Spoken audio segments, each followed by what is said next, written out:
महाराष्ट्र चुनाव के नतीजे आए 11 दिन हो चुके हैं। महाराष्ट्र की जनता ने महायुति को 3/4 से भी ज्यादा का बहुमत दिया, पर अभी भी ये पता नहीं चल पाया है कि महाराष्ट्र का सीएम कौन बनेगा। ये बात तो तय हो चुकी है कि मुख्यमंत्री बीजेपी से ही होगा, पर ना तो भाजपा ने सरकार बनाने का कोई दावा पेश किया है और ना ही राज्यपाल ने आमंत्रित किया है। हालांकि माना जा रहा है कि भाजपा देवेंद्र फडणवीस को मुख्यमंत्री बनाने का फैसला कर चुकी है। महाराष्ट्र में 5 दिसंबर को शपथ ग्रहण समारोह होने जा रहा है, लेकिन उससे पहले सरकार गठन को लेकर एक बड़ी खबर सामने आई है। 5 दिसंबर को मुख्यमंत्री समेत 2 उप मुख्यमंत्री शपथ लेंगे। इसी बीच सूत्रों के हवाले से कहा जा रहा है कि महाराष्ट्र सरकार का पावर शेयरिंग फॉर्मूला तय हो चुका है, जिसके तहत बीजेपी के पास सबसे ज्यादा 21 से 22 मंत्रालय होंगे। सूत्रों के मुताबिक गृह मंत्रालय बीजेपी के पास ही होगा। महाराष्ट्र स्पीकर पद बीजेपी को मिल सकता है, जबकि बाकी विभागों के बारे में बाद में चर्चा की जाएगी। शेख हसीना के सत्ता से हटने के बाद से बांग्लादेश के दिन अच्छे नहीं चल रहे। पहले दुनिया ने यहाँ बगावत देखी है और अब अडानी समूह की पावर कट की पोजीशन को भी देख रहा है। बांग्लादेश को दी जाने वाली पावर सप्लाई को फिलहाल कम कर दिया गया है। दरअसल बांग्लादेश और अडानी समूह के बीच पेमेंट को लेकर विवाद चल रहा है, जिसकी वजह से सप्लाई कम की गई है। लेकिन अब बांग्लादेश ने ही अडानी को झटका दे दिया है। खबर यह है कि बांग्लादेश ने सर्दियों में कम डिमांड को देखते हुए अडानी पावर से खरीदी जाने वाली बिजली को आधा कर दिया है। बांग्लादेश में गिरफ्तार इस्कॉन के पुजारी चिन्मय कृष्णदास ब्रह्मचारी की जमानत पर सुनवाई अगले महीने तक के लिए टाल दी गई है। चिन्मय दास की जमानत अर्जी पर मंगलवार को सुनवाई होनी थी, लेकिन उनकी ओर से कोई भी वकील पेश नहीं होने की वजह से कोर्ट ने सुनवाई को 2 जनवरी तक के लिए टाल दिया है।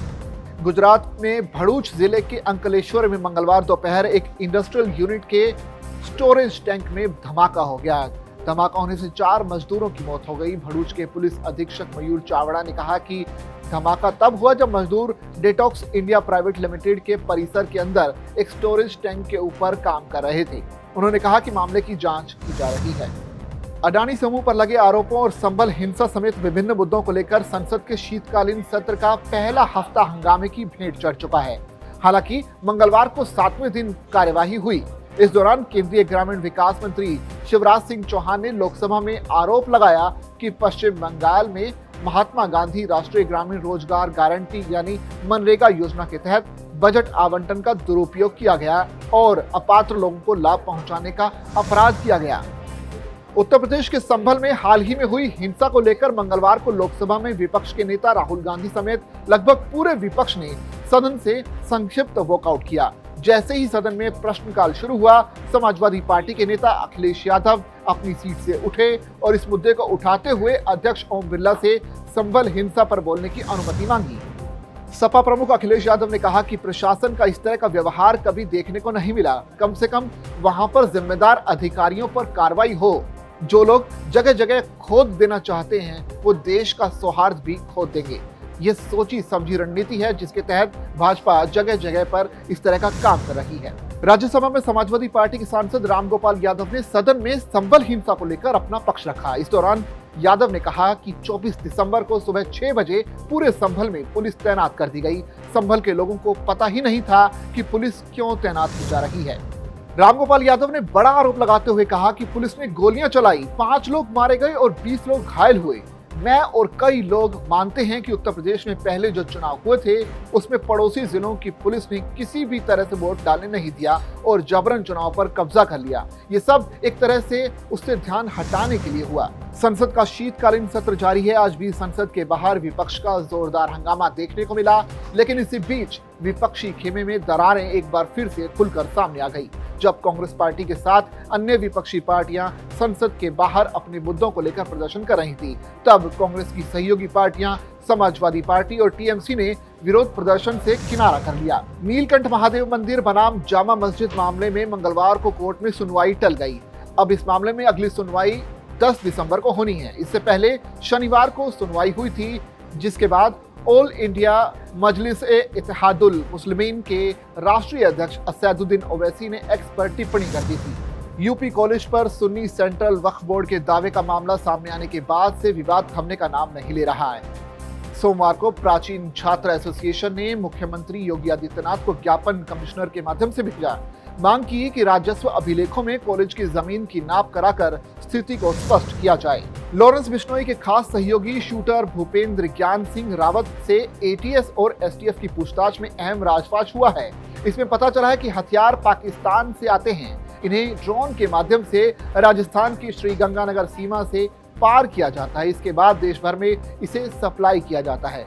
पुलिस सूत्रों के मुताबिक भूपेंद्र ने पुलिस को बताया कि जब भी लॉरेंस गैंग को हथियारों की जरूरत होती है तो वो मलेशिया में रह रहे किसी भारतीय नागरिक एसके को ऑर्डर देते हैं।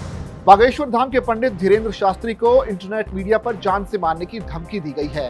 पंजाब के सिख कट्टरपंथी बरजिंदर परवाना का एक वीडियो भी सामने आया है जिसमें कहा जा रहा है कि धीरेन्द्र शास्त्री की उल्टी गिनती शुरू हो गई है, उन्हें मार डालेंगे।